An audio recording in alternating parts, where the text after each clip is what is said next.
Hello there. Welcome to Planet America's Fireside Chat. I'm John Barron. And I'm Chaz Gidello. Very busy week on the campaign trail this week with the primaries coming thick and fast, all ahead of Super Tuesday next week. And there's lots of news on Capitol Hill as well, with the government shutdown averted and pressure mounting for a vote on Ukraine aid.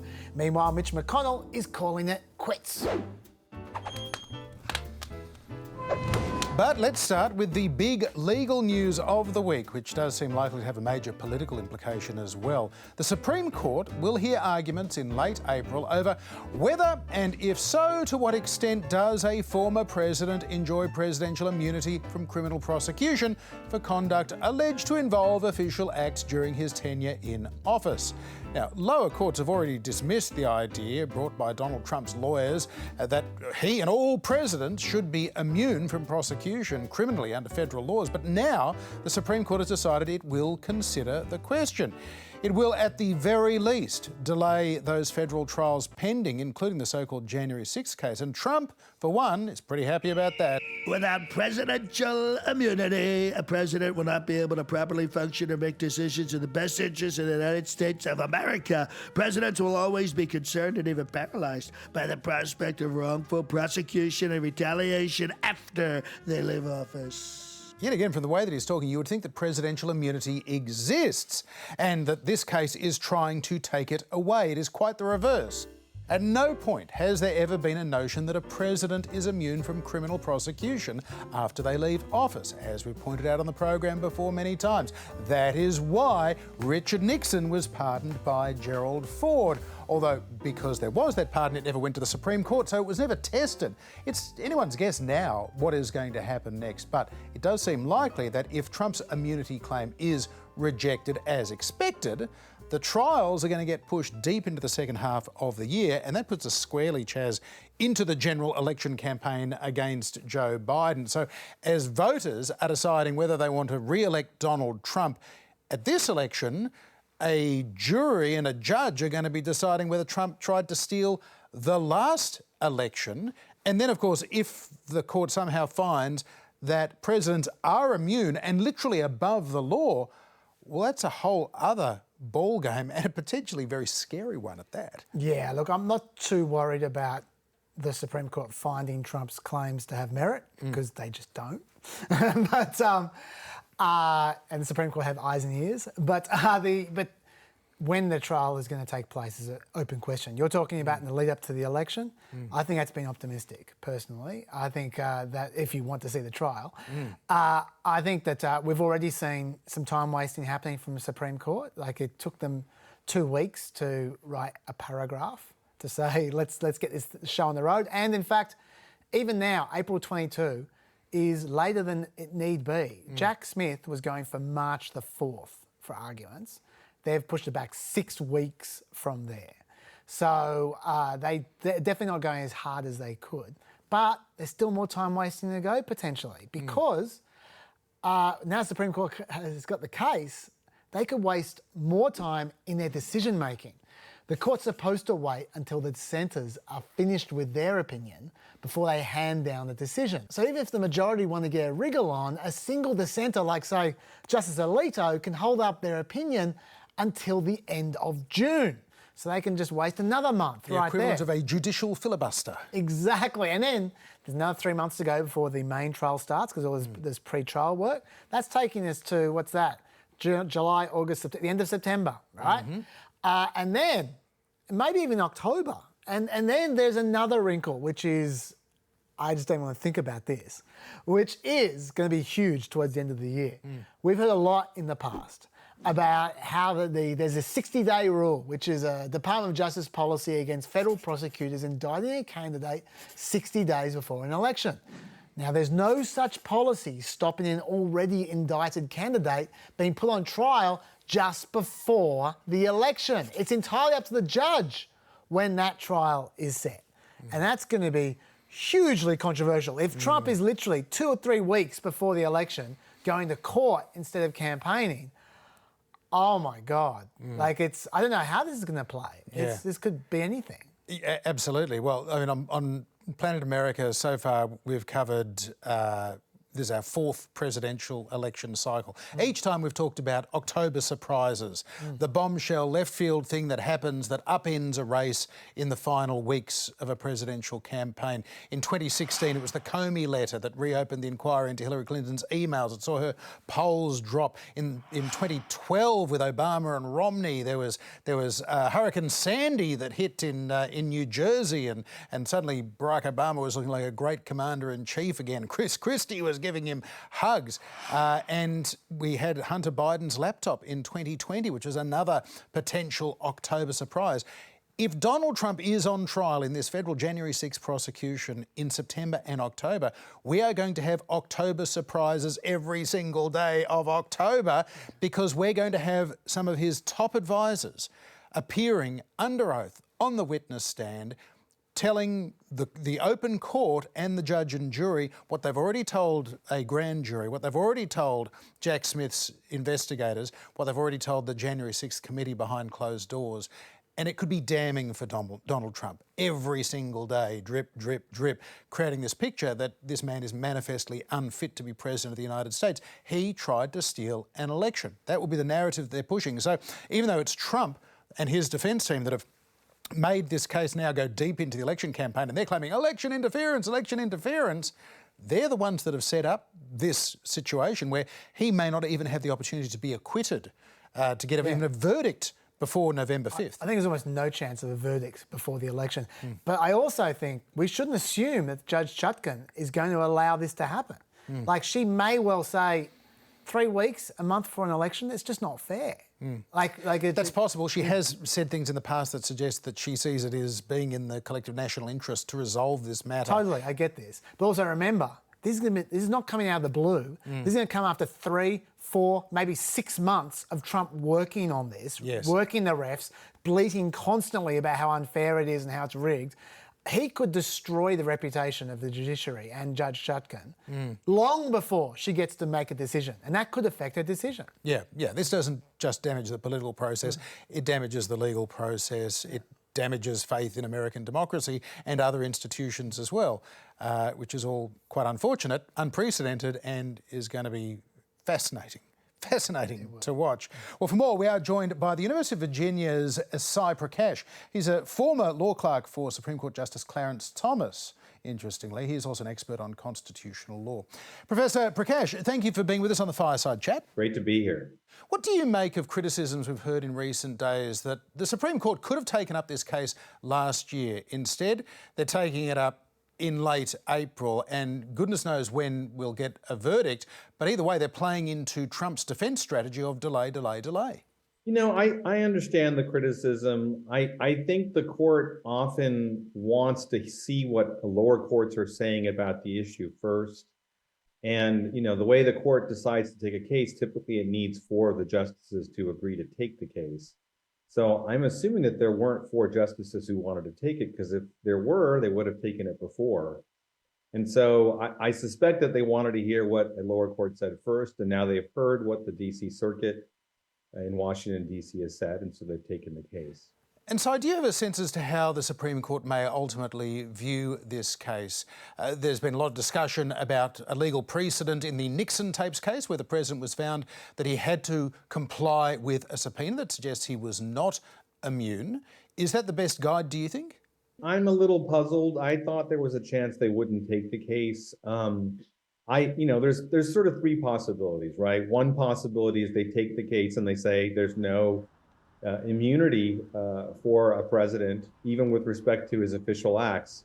There's no criminal law immunity. He can't be sued for damages. That's the Nixon versus Fitzgerald case.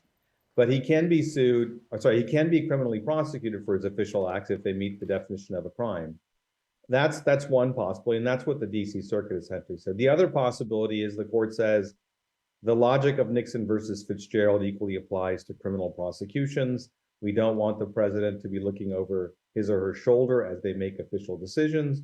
And so none of their official acts should result in any criminal prosecution down the line. I'd be really surprised if they said that. I think if those are the 2 options, they're more likely to say the first rather than the second. But the third option is a middle option, which is to say something like, we think the president has immunity from prosecution for his his or her official acts in certain areas, say national security, but not in others, and then leave it to the court, the lower court, to decide whether this fits within the category described by the court, which would be saying, some constitutional acts of the president are immune from subsequent prosecution and some constitutional acts are not.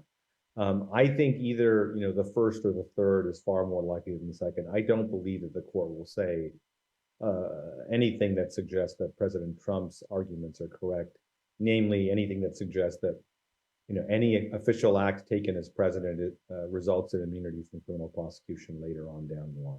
And Professor, can we just explore that, what you deem obviously to be an unlikely option, but that the Supreme Court were to find that there is blanket presidential immunity, what one of the lower court judges likened to giving the president a blank cheque to send in SEAL Team 6 to take out a political rival and being able to get away with it. What would the implications of that sort of presidential immunity be?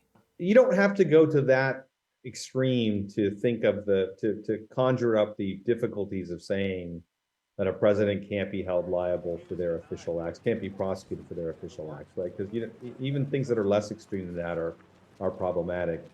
What I would say is the argument that the president has official immunity from prosecution arising out of his official acts, I think is a relatively novel argument. I don't recall seeing it before. I think people have long assumed that an impeached president and convicted president in the Senate can be prosecuted. I think people have assumed that once they leave office, they can be prosecuted as well. Opinions of the Office of Legal Counsel and the Department of Justice say as much. I don't think any of those opinions signaled that the president has any immunity from prosecution arising out of his official acts. And then, of course, even if you thought that, you'd still have this question: are these acts official acts of the president, or are they really just acts of candidate Trump? Because President Trump was President Trump all the time, during his presidency, but not all his acts were official acts of the president, right? Presidents are understood to have acts that aren't official acts of the presidency. And once you understand that, you can't just say, because I was president and I took an act, and because I have immunity from criminal prosecution for my official acts, I can't be prosecuted. Now, legal analysts online have speculated if the Supreme Court gets a wriggle on, the main trial could take place in September, but not much before that. I know you don't like to speculate, but does that sound broadly right to you? It sounds right to me because the court's going to be hearing the case in April, and it'll take a while for them to issue an opinion. I don't think they're going to issue an opinion in a week or 2 weeks. As we know, they've taken a case on Section 3 of the 14th Amendment, and it's, I think, been about a month, and we still don't have an opinion. So it's, they're going to hear this case in late April, and then they're going to take a month or two to issue an opinion. And of course, if there are dissents or concurrences, that will extend the period further. And so, that's why a September date is certainly possible. It's harder to see something earlier than that because the court will have the district court will have already scheduled other matters in the meantime. And of course, she doesn't know when the case will be returned by the Supreme Court. She knows it won't be before April, but she doesn't know when after April. Now, back in 2016, we heard a lot about DOJ policy that federal prosecutors and law enforcement officials were not supposed to indict or overtly investigate candidates within 60 days before an election. Does that same policy apply to Judge Chutkan when she decides when the trial is? No, it doesn't. But I mean, if you followed the timeline, President Trump was being investigated, far in advance of the election, and the indictment occurred far in advance of the election. So there might have been consultation between Jack Smith and other folks within the Department of Justice about this investigation and this prosecution. But A, it doesn't cover the judge, and B, I assume Jack Smith's position is that he complied with departmental rules. He's not indicting Donald Trump now, and he's not initiating a new investigation now, right? The investigation began, I think, a year or two ago, and the indictment, as you know, was a while ago. It wasn't this year. Professor Sai Prakash, thank you for joining us on Planet America's Fireside Chat. Great to be with you guys. Thanks again. Heading on to the campaign trail now, and Donald Trump continued on his winning way this week, defeating his rival Nikki Haley by more than 40 points in the state of Michigan. Joe Biden took out the Democratic primary by closer to 80 points over his nearest human rival, that being Marianne Williamson, who had suspended her campaign before Michigan and then, after getting a whopping 3%, has decided to unsuspend the campaign. But it's that uncommitted vote that will furrow a few brows at Biden headquarters in Wilmington.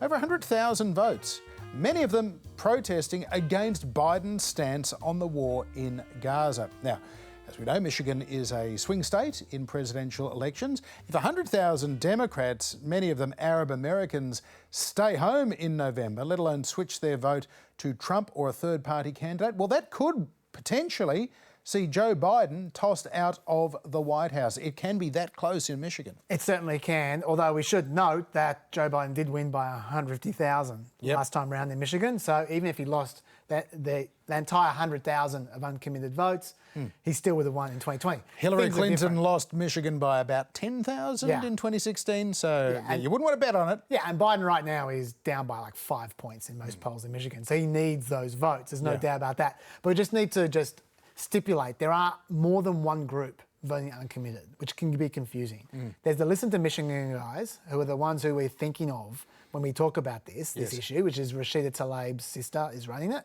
And it's essentially people who would vote Democrat, except for they're very disappointed with the lack of ceasefire in Gaza. That's those people. Then there's another group who are also voting uncommitted, who would never vote for Biden in a million years. They're called Abandon Biden. They're run by a Republican who is talking about Gaza, but it's a pretext. He's a Republican and he would never vote for a Democrat. Then there's a third group who's actually Azerbaijani people who are disappointed about what's going on with Armenia. So that's a completely different issue entirely. All of them trying to claim credit for that 13% of the vote. That's right. So we don't know what slice. Let's assume that's all Listen to Michigan people for the purpose of this argument, okay? So how valuable are those 101,000 uncommitted voters if they're all up for grabs? At least the last few Democratic primaries, uncommitted has tended to get about 20,000 votes apiece. Certainly for the last 3 Democratic primaries. In 2008, it was a bit weird because Obama was not actually on the ballot, so the uncommitted vote was actually the Obama vote. Michigan went ahead of other states, and so they stripped them of their delegates and all that. It was very weird. The last 4 Republican primaries have all seen about 20,000 uncommitted voters as well. This time around, the Republican primary, they had 33,000 uncommitted voters. So does that mean 101,000 votes is huge compared to them? Not necessarily, because back in 2012, when Barack Obama was running for re-election, so that is a fairly close analogy to this year, uncommitted, sure, they only got 20,000 votes, but that was actually 10.7% of total votes because it was a caucus, so the raw vote numbers were lower. And yet Obama went on to win Michigan in the general election by 10 points. So we should look at it in terms of percentages, that's quite similar to 2012. Although Obama didn't have Marianne Williamson or Dean Phillips, not that they're getting more than 3% of the vote, but that's a more serious challenge than Obama faced. Yeah, he had literally, I think, a prisoner running against him. I think that's right. Yeah, anyway, if you look at that a little bit closer though, these votes are all in the same area, which is what we referred to before, Dearborn, which is where a lot of the Muslim Americans and Arab Americans are found in Michigan. In Dearborn, uncommitted beat Biden 57% to 40%.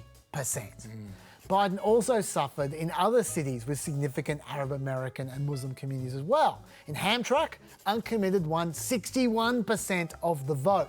Remember, primaries attract older, whiter, and more Democratic voters. So the damage might be significantly worse than it seems from the primary. People who would never vote in primaries, who might vote in general elections, might stay at home. Yeah, there's possibly another 50,000, if we assume all 100,000 were Arab Americans, which they weren't. But there's about 200,000 Arab Americans, about 140,000, 150,000 of voting age, so there is that potential for it to be significantly more. Yeah, but there is one problem for Biden. Arab Americans are not the only people who care about Gaza. Sure.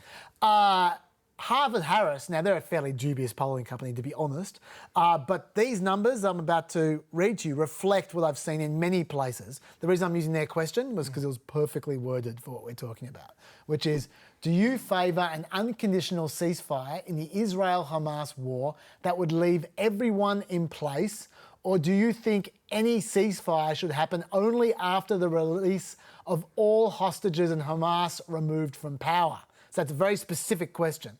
Only 33% of Americans were okay with the unconditional ceasefire, although that did include 53% of 18 to 24s. So either way, even if those numbers aren't spot on, because like I said, Harvard-Harris aren't great, Biden would need to be careful who he alienates as he tries to placate younger voters and Muslim voters, because there's more of the other voters. Yeah, for sure. And there is a dynamic here which is about those younger voters who were the ones who are, in the past couple of cycles, more attracted to Bernie Sanders over both Joe Biden and Hillary Clinton.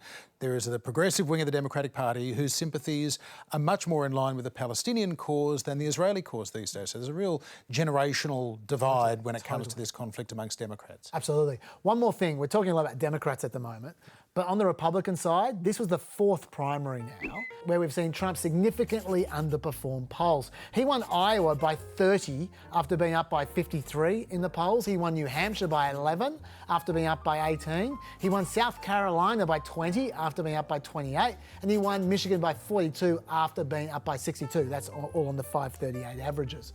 So could we be seeing the opposite of what happened in the past, where Trump results used to overperform polls? Could they have switched around? The shy Trump voter becomes the sort of boastful Trump voter who doesn't deliver. Yeah, look, it could be that. We don't yet know. It could also be there's a form of poll tax here. You do really well in the polls and then a bunch of people think, I don't even have to turn up to vote. Trump's going to win by a mile. So that is my suspicion, but we will find out in November, if not before. And also remember what I said about who primaries favour, the older people, the college-educated people, all the people who don't vote for Trump. Yeah. So maybe primaries might not favour Trump in terms of who turns up. Yeah. General election might be a different story. Yeah. A lot of Michiganders were making much of the fact that Joe Biden had not been campaigning in Michigan in the run-up to the primary. To campaign on the ground is to admit that there is a campaign and a primary happening, I suppose. He didn't do that, but Biden has spent about $5 million on TV advertising in Michigan in the last 6 months, compared to a whopping $50,000 from Donald Trump. Donald Trump did one rally, spent $50,000 on ads, and he won by 40 points. So interesting to see that as well. But you mentioned on the day before the primary, Joe Biden, if not in Michigan, he was still clearly very much in campaign mode. He was on the Seth Meyers late night show. And as a part of a kind of comedic setup, the pair of them went to an ice cream shop. Everybody knows Joe Biden loves ice cream. And it was there, while eating ice cream, that Biden was asked by reporters about the possibility of a ceasefire in Gaza. Can you give us a sense of when you think that ceasefire will start, sir? Well, I hope by the beginning of the weekend. I mean, the end of the weekend. At least my national security advisor tells me that we're close. We're close. It's not done yet. And my hope is by next Monday, we'll have a ceasefire. Well, blurting out state secrets over a vanilla ice cream cone certainly triggered some pretty predictable criticism from some fairly predictable quarters. A grown man, especially the president, should not be licking ice cream in public, especially while he's talking about life and death.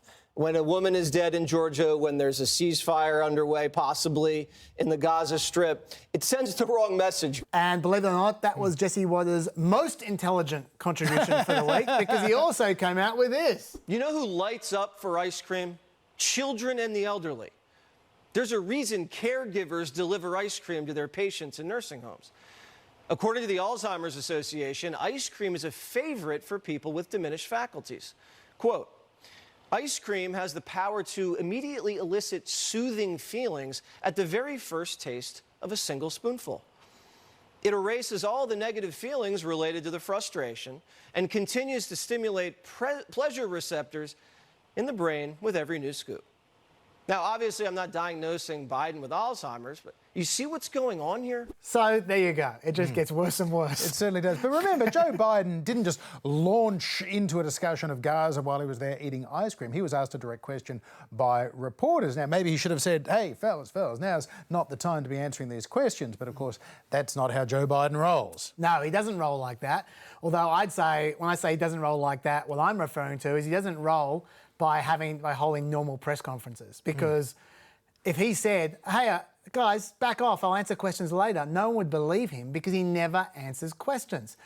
Take a guess when the previous time Joe Biden sat down for a proper one-on-one interview was. I've already told you, so don't guess. Yeah, it was October last year. You told me in rehearsal. It was October last year. Yeah. It's, with 60 Minutes. That's what, 4 months, 4 months, 5 months, whatever. It's a long time ago. Sure. And so they just don't have the opportunity to ask Joe Biden questions. So they get to shout them at him. They did after the special counsel report talked about him being feeble and That's not weak good and enough. forgetful and all that kind of thing. They get to shout questions at him when he's walking to Marine One from the Oval Office across the lawn. Hey, Mr. President!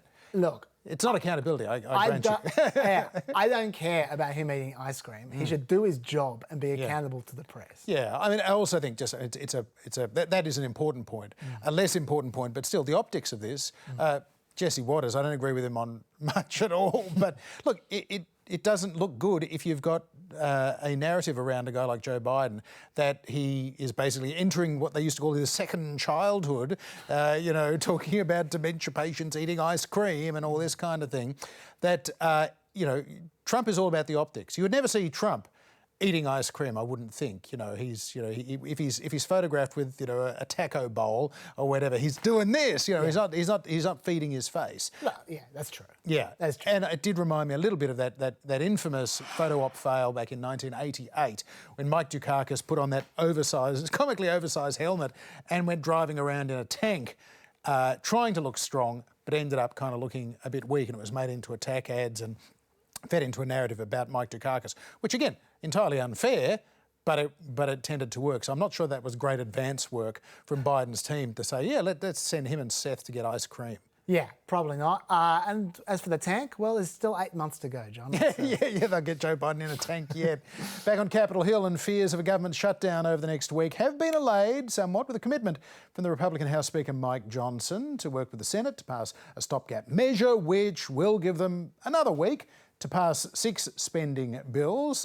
There's still another 6 that they've got to figure out before the end of next week what they do. So still we've got about a dozen cans being kicked down the road, so it's getting a little bit noisy. The Republican Senate Minority Leader Mitch McConnell, meanwhile, has announced that he's going to stand down from his leadership role at the end of the year. This follows, of course, a series of health scares, falls and freezing incidents. The 82-year-old McConnell showed some rare emotion when he announced his decision this week.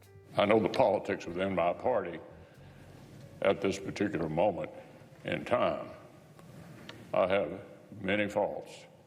Misunderstanding politics is not one of them. That said, I believe more strongly than ever that America's global leadership is essential to preserving the shining city on a hill that Ronald Reagan discussed. I'll tell you how old he is. The cartoon reference to him is Foghorn Leghorn. And that is so old, most of our viewers wouldn't even heard of it. Yeah. That's how old he is. Yeah, and he was one of the last remnants of the Republican Party of the Reagan era. There's only about half a dozen members of Congress who were there when Ronald Reagan was there, and McConnell was the most senior of them. There was this interesting tribute from President Biden as well, referring to his former Senate colleague of many decades as his friend, with whom he was able to work together in good faith, even though we have many political disagreements. But while Mitch McConnell may seem like a rare old school Reagan Republican, still able to stand up to former President Donald Trump, many Democrats are never going to forgive Mitch McConnell for, well, a bunch of things, but basically his rank hypocrisy, refusing to allow a Supreme Court confirmation hearing for Merrick Garland during Barack Obama's final year in office in 2016 after Antonin Scalia died. And then, of course, McConnell turned around and he fast-tracked the confirmation of Amy Coney Barrett in Trump's final months in office, and in the process, he helped to entrench the Conservative majority on the US Supreme Court. Others, of course, remember his vow to do everything in his power to make Barack Obama a one-term president rather than to work with him. Mitch McConnell played a big role in a number of shutdowns, filibusters. He was an enabler of Donald Trump when he was in power. He also helped to stack the federal judiciary, and he was the one who was saying, here's Brett Kavanaugh. Oh, look, here's Neil Gorsuch. How about that? So Mitch McConnell sees it as a part of his legacy that he has created a conservative supermajority on the Supreme Court. Other people look at that and say, well, that is not to his credit. Yeah, look, he did definitely provide at least some resistance to Trump in the last few years, which was unusual for Republicans in Congress or the Senate. And I think once he's gone, the Senate's about to become, assuming Republicans win the Senate, like we all expect this year. Next year, if Trump is president, the Senate's going to be a rubber stamp. And that will be different than it was with Mitch McConnell. It'll be much more like the House is now, where you've got at least a hard core of very Trumpy members who are able to push the rest of the party to their will. Absolutely. And Mitch McConnell, for all his flaws, was always happy to make a deal, especially a big spending deal. The big knock on him from other Republicans was he didn't care at all about spending cuts. Like, he was always happy to spend more money when there was a deal on offer.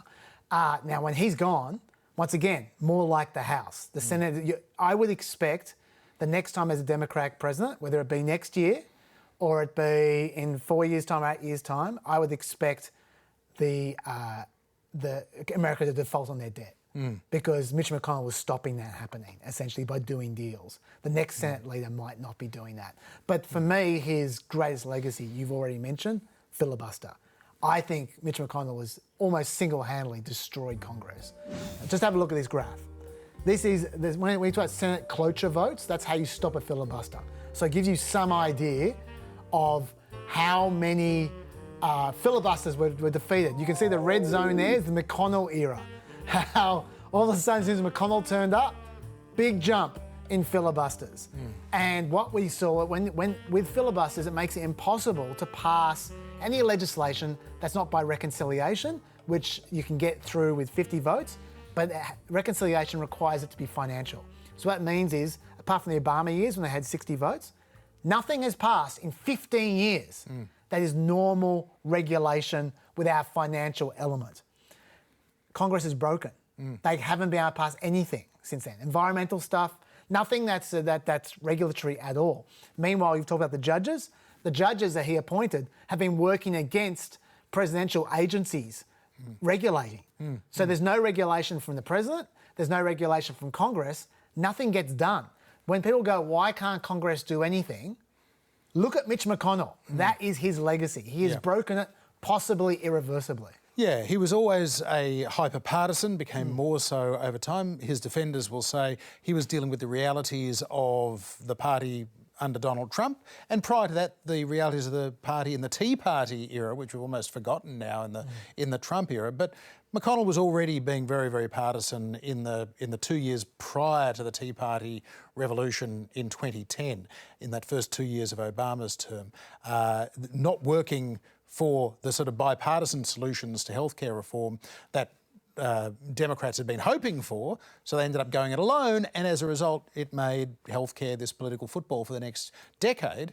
Finally, it seems as though they've largely given up on that, but that could be something that a re-elected Donald Trump revisits in a second term anyway. I understand we need to move on, but just quickly, the issue is not partisanship. There's been partisanship before Mitch McConnell. He did not invent partisanship. What he invented, or what he perfected, was obstructionism. Right. It's one thing to say, we're going to be partisan about this ideology. It's another thing to say, I don't care about this at all, but I'm just going to waste time. Yeah. Because it just defeats you to be obstructive for no reason whatsoever. Yeah. That's what he perfected. Yes, and by partisanship, I guess I also mean impose party discipline on senators in a way that was unprecedented. Prior to McConnell coming along, and you could say this is to his credit as a very effective Senate leader in the majority and the minority, he was able to wrangle his forces and have them stick with the party line. Interesting though, on the question of Ukraine, he is very much on the side of Democrats and the minority of Republicans at the moment. He was a part of this meeting at the White House during the week where intense pressure was being put on the Speaker of the House. There was that meeting involving all the leadership of both parties, plus the President and the Vice President. The Senate Majority Leader, Democrat Chuck Schumer, gave an insight into just how much pressure they're trying to put on Mike Johnson now to put this foreign aid bill, which has tens of billions of dollars set aside for Ukraine, to a vote on the floor of the House. Here's what Chuck Schumer had to say. 5 of us, the President, the Vice President, Leader McConnell, Speaker, Leader Jeffries, and myself, made it so clear how vital this was to the United States. This was so important. And that we couldn't afford to wait a month or 2 months or 3 months because we would, in all likelihood, lose the war. NATO would be fractured at best, allies would turn away from the United States, and the boldest leaders, the boldest autocrats of the world, the Putins, the Xis, the presidents of North Korea and Iran would be emboldened, thinking that the United States was this soft, fat country that lost its way and would take advantage. So clearly you would have to think for not just Chuck Schumer, but for Mitch McConnell as well, this matter of getting Ukraine aid, they see it as a part of their own personal legacies. They also see it as a part of the legacy of the late Ronald Reagan, clearly from Mitch McConnell's comments in his speech this week. Whether they're going to get that vote or not is still very much remains to be seen. For more on the state of the war in Ukraine this week and the implications of a possible end to US congressional support for the Ukrainian war efforts, we spoke earlier to Ivo Daalder. He was the former United States ambassador to NATO under President Obama. He served on President Clinton's national security staff as well. Well, the state of the conflict is more or less where it's been for about a year. I mean, a year of very bloody fighting has seen about 500 square miles, about 1,000 square kilometers of territory switch sides between the two, with Russians getting slightly more than the Ukrainians. But the front line's been pretty darn stable. That doesn't mean there hasn't been a lot of fighting. It's been extremely bloody, particularly on the Russian side, who have started to use mass concentrations of forces to try to break through Ukrainian defenses. And they've been somewhat successful. They just a couple of weeks ago, broke into a defensive perimeter around a small town called Avdiivka that's been around and been part of the war now for a year. And the Russians have been trying to get hold of it for 10 years. So it's been going on for a while. But it's a precarious situation because the Russians still have a lot of arms, they still have a lot of money, and they still have a lot of materiel and men.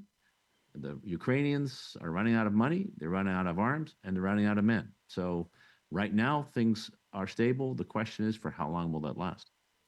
And is the equation as simple as, without the US Congress providing tens of billions of dollars in additional support, Ukraine will inevitably lose this war? Well, it's not that simple, but let's put it this way. The chances that Ukraine suffers a major defeat, that a serious breakthrough at some point in 2024 will happen, go up significantly without more American aid. And American aid really is the crux of the matter. Only the United States today has the artillery shells, the kind of air defense missiles, the kind of equipment that Ukraine needs today, in fact, has needed for quite a long time already, in order to defend itself. And if that aid is provided, the military experts suggest that with a strategy that focuses on digging in deeper on defense, that holds the line for the next year or so, then with more training, more advanced weaponry, including pretty soon aircraft, F-16s provided by NATO allies, the possibility of reversing the trends in 2025 exists. But none of that will happen without American aid. And indeed, the chances that things go bad and go bad really quickly are way too high, and is something that no one should risk. This is an easy call. A few tens of billions of dollars, 47 billion to be exact, a very small part of our defense budget, makes all the difference for Ukraine to be able to defend itself. Without it, the situation does indeed look bleaker and bleaker by the day. Ivo Daalder, the French President Emmanuel Macron this week floated the prospect of NATO ground troops fighting inside Ukraine. The Kremlin responded quickly by threatening nuclear war. NATO quickly ruled that out. What did you make of all of that? You know, it's sort of there he goes again. Macron, like many of his predecessors as French president, has a tendency to say things out loud that, in some ways, political bombshells. You may remember he talked about the brain death of NATO just 4 years ago. Well, NATO is now stronger, bigger, and more important than ever. It's just a tendency of the French president to do that. I don't take it particularly seriously. He knew exactly what the reaction was going to be. They have been floating this kind of idea quietly in military circles, and we're told in no uncertain terms, don't. It's not going to happen. The alliance is united on the issue of, one, helping Ukraine to defend itself, but two, to limit the defense, the use of military force only to the defense of NATO territory. And Ukraine is not a member of NATO. It should be, it will be one day, but today it isn't. And so the idea of sending troops just is a non-starter. So if not ground troops, if Ukrainian resistance crumbles, could we see other forms of direct military support from NATO nations against Russia? And if so, up to what point would NATO go? Well, I think, again, it depends a little bit on what happens in the United States and the Congress. But let's say that issue gets resolved and we still need more aid. I think we're going to see F-16s being sent by the Dutch and the Danes. The Ukrainian forces, pilots have been training on these aircraft. We'll see U.S. and other F-16s being sent over. I do think that the time will come, should have come earlier, but it will come in which the U.S. will send more these longer-range missiles, the so-called ATACMS, and that Germany then will follow suit with its longer-range missiles to strike deeper against Russian forces. So I do think there's going to be more kinds of capabilities that will be sent. But there's also a question of what the Ukrainians need to do, because they're running out of manpower, and they need to start looking at the possibility of mobilizing forces, both those who are inside Ukraine by lowering the age of draft from 27 to 25, perhaps even lower than that. And then there are hundreds of thousands of young Ukrainian men who are not in Ukraine, and maybe the time has come that they come back home and fight for their country. It is, after all, their country. We in the West, the United States, Australia, other countries have been helping by providing the armaments that are necessary for the Ukrainians to fight. But ultimately, the fight is being done by Ukraine for Ukraine, and by doing so, for Europe and for the rest of the world. And what about the future of NATO under a potential future Trump administration? Some Republicans have rationalised, well, Trump says a lot of stuff about encouraging Russia to invade NATO countries, but he didn't wreck NATO last time. He won't if he's given another 4 years as president. He may even get them to increase their defence spending. So win-win. What do you say to those kinds of arguments? Yeah, I wish that Trump was interested in win-win. He only believes in win-lose. I win and everybody else loses. And I think that's his attitude towards NATO. And it's going to be his attitude towards NATO if he becomes president. Here's the reality. It actually doesn't matter what Republicans think on Capitol Hill. What matters is what the allies think. And the allies are looking at Donald Trump and the re-election, the potential re-election of Donald Trump by the United States as an act, a sign of where America is going. And a Trump-led America is not a country that can be trusted. And ultimately, alliances are not built just on legal pieces of paper and commitments that are made on there. They're built on confidence, they're built on credibility, and above all, they're built on trust. And the trust has been broken in a very fundamental way. It was torn in the last 4 years that Trump was president, but it will be ripped apart if he is to return. And if you're sitting in Estonia, or you're sitting in Romania, or in Germany, or indeed in Portugal, and I'd argue in Australia, you're going to look at a U.S. led by Donald Trump and ask the question: if it comes down to it, can we trust that this country and that president will come to aid us if we are attacked? And I think too many people are going to say, I don't think so. We need to figure out a different alternative. It's not what anybody wants, but I do believe that ultimately people are starting to come to realize that if Donald Trump becomes president, the way the U.S. has guarded, maintained, and strengthened its alliances for the last 80-plus years is going to be fundamentally altered to the detriment of us all. Ambassador Ivo Daalder, thank you very much indeed for joining us on Planet America's Fireside Chat. Thank you. And that is it for another Fireside Chat. We'll see you on Wednesday night for Planet America, 9 p.m. on iView and YouTube, and around 9:50 p.m. on ABC TV. Do not forget the PEP podcast in the meantime, right there in all the usual pod places. See you next week. Bye-bye.